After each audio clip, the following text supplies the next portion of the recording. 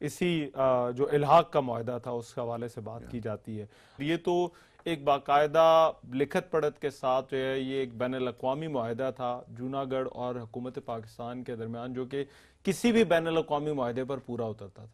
تو اس کا مطلب ہے یہ معاہدہ ابھی بھی لیگل ہے، ویلڈ ہے. جی بالکل، اس میں کوئی شک نہیں ہے، بالکل. تو جوناگڑھ کا جو کلیم ہے وہ، اگر آپ یہ کہہ رہے ہیں کہ جوناگڑھ ابھی بھی جو ہے وہ پاکستان کا حصہ ہے، کیونکہ آپ کے دادا جو اس وقت نواب بہاوت خان جی تھے انہوں نے باقاعدہ طور پر یہ بین الاقوامی معاہدہ کیا تھا کہ یہ اب پاکستان کا حصہ بن چکا ہے. جی ہاں بالکل. انسٹرومنٹ آف ایکسیشن تو یہی ہوتا ہے گا کہ ہم نے ایکسیڈ کرے 3 subjects to the government of to the state of Pakistan. اور اس کے بعد یہ ہوا کہ پھر دوسرے معاہدے بھی ہوئے، جو جیسے یہاں پاکستان کے اندر جو نوابین ہیں جن نے پاکستان کے ساتھ الحاق کرا، پھر ان کے ایڈیشنل انسٹرومنٹس ہوئے، سپلیمنٹری انسٹرومنٹس ہوئے، اور پھر اس کے بعد فائنلی مرجرز ہوئے کہ جس کے تحت ان کی جو زمینیں تھیں وہ پاکستان یونین کا ایک حصہ بن گئی. اچھا، بھارت کی طرف سے نواب صاحب یہ کہا جاتا ہے کہ جغرافیائی طور پر دو پوائنٹ اٹھائے جاتے ہیں جب اگر ہم ان کے کیس کو دیکھتے ہیں. وہ یہ کہتے ہیں کہ ایک تو یہ کہ جغرافیائی طور پر جو ہے یہ کیونکہ اس کے چاروں طرف جو تھا وہ بھارتی علاقے تھے تو اسے بھارت کا حصہ ہونا چاہیے تھا. اور دوسرا آرگومنٹ یہ دیا جاتا ہے کہ 80% آبادی جو تھی وہ جوناگڑھ کی وہ ہندو پاپولیشن تھی، تو بیسڈ آن ریلیجن کی بنیاد پر بھی بھارت کا حصہ بن. ان دونوں کو آپ کس طرح سے دیکھتے ہیں، کس طرح سے کاؤنٹر کرتے ہیں؟ نہیں، اس میں وہاں ہماری ریاست کے اندر دیکھیں یہ ہوتا تھا کہ کوئی religion was not a concept basically, in the sense کہ ہم وہاں کوئی فرق نہیں کرتے تھے کہ یہ ہندو ہے یا مسلمان ہے. وہ ایک طرح سے انصاف کے تقاضے سے سب سے محبت کا اور انصاف کا وہ ہوتا تھا ایک تعلق، اور وہ سبھی بچے ہوتے تھے نواب صاحب کے. تو یہ تھا. اور دوسرا جو جغرافیائی اعتبار سے کہتے تھے کہ دیکھیں اس میں یہ ہے گا کہ کتنی ریاستیں تھیں ایسی جہاں میجورٹی جو تھی وہ مسلمانوں کی تھی، اور جو مہاراجا تھا وہ ہندو تھے. تو وہ جب ان نے ایکسیڈ کرا، جیسے فار انسٹنس کپورتھلا اور دوسری ریاستیں بھی تھیں بہت ساری، تو وہاں تو کوئی ایشو تھا نہیں ایسا. تو جوناگڑھ کے اوپر کیونکہ اگر جو اس میں کوئی شک نہیں ہے کہ پاپولیشن ذرا زیادہ تھا، میجورٹی میں تھا ہندوز کا، مگر وہ ہندو سب خوش تھے. وہ آج بھی یاد کرتے ہیں نواب بہاوت خان جی کو. آج بھی ان نے جو کرا، جو بھی لینڈ مارکس اور جو ان نے، because it was a concept of a total welfare state. آپ دیکھیں کہ وہاں ایجوکیشن فری تھا، میں آپ کو بتاؤں، right from the beginning to the highest levels. اس کے بعد جو بچے ہوتے تھے انہیں کھانا دیا جاتا تھا، انہیں انکریج کرا جاتا تھا ایجوکیشن کی طرف. انہیں بورڈنگ، لاڈجنگ، کپڑا، بکس، ایون ان کو ایک پاکٹ منی ملتی تھی if they were students. اور نہ تو صرف یہ بلکہ ان ہیلتھ کیئر میں آپ دیکھیں تو میڈیسنس اینڈ ہاسپٹلائزیشنز ایکسپریس رسپانسبلٹی مکمل طور پر ایک ویلفیئر اسٹیٹ تھی جوناگڑھ جو ہے وہ. اور اس کے علاوہ کوئی شخص ہماری ریاست میں بھوکا نہیں سو سکتا تھا. وہ ولبھ بھائی پٹیل کا ایک بیان میں دیکھ رہا تھا، انہوں نے کہا، اور ان کا بڑا اہم کردار ہے ان کا اور لارڈ ماؤنٹ بیٹن کا. انہوں نے کہا 3 وجوہات تھیں جس کی وجہ سے جو ہے وہ اس کو بھارت میں شامل یا بزور طاقت جو ہے وہ اس کو بھارت میں شامل کیا گیا. ایک جوناگڑھ کا فائنینشیل کولیپس تھا، دوسرا جوناگڑھ کے عوام کی طرف سے انویٹیشن تھی، دعوت تھی، اور تیسرا وہ جس ریفرینڈم کا وہ ذکر کرتے ہیں. اب میں چاہتا ہوں ذرا ایک ایک کر کے آپ ان تینوں پوائنٹس کو ذرا ایڈریس کریں کہ اس پر آپ کیا کہتے ہیں. نہیں، میرے خیال سے ایسی کوئی بات نہیں تھی. یہ تینوں چیزیں جو ہیں فائنینشلی بھی جو ہے وہ مالی طور پر جو ہے وہ مستحکم تھی ریاست. جی ہاں بالکل، بہت زیادہ امیر ترین ریاست تھی، لوگ خوشحال تھے، ایسی کوئی بات نہیں تھی. اور یہ جہاں تک ریفرینڈم کا تعلق ہے تو آپ دیکھیں کہ یہ لیاقت علی خان نے بھی وہ سٹانس لیا جو کہ آج تک کے پاکستان، دا اسٹیٹ آف پاکستان اسی کے اوپر قائم ہے. وہ یہ کہتے ہیں کہ، اور اس میں کوئی شک نہیں ہے کہ اگر جو آپ قانونی نقطے سے اور انصاف کی نگاہوں میں بھی دیکھیں آپ تو جو جوناگڑھ تھا اس کو تو بالکل یہ نواب آف جوناگڑھ کا وہ ہوتا، اپنا اسٹیبلشمنٹ ہوتا پورا وہاں، ان کی نوابی ہوتی،